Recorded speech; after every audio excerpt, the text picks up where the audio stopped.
Hello guys, today we're going to learn on how to remove a phone number from Snapchat account, and all we have to do is to launch our Snapchat application, and then from here we are going to tap any our profile, and then we are going to tap on settings, and then once you're here, once you tap on the mobile number and decide to delete it, the Snapchat application may need a backup number that they can use, since they cannot let this phone number part remain like that. But if you follow this video, I'm going to teach you guys on how to do it. So we're going to scroll down, then we're going to log out.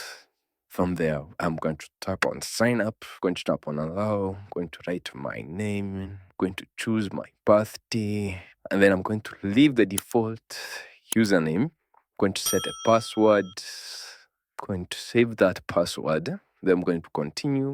Then I'm going to use my email instead, going to add the 5 friends, going to continue, to skip. From there, I'm going to tap on my profile again. Then I'm going to tap on my settings. As you can see, I don't have a mobile number, since I decided not to put my mobile number, and I put my email address. And thank you guys for watching this video. Please do like, share, and subscribe, and I'll see you guys on the next video.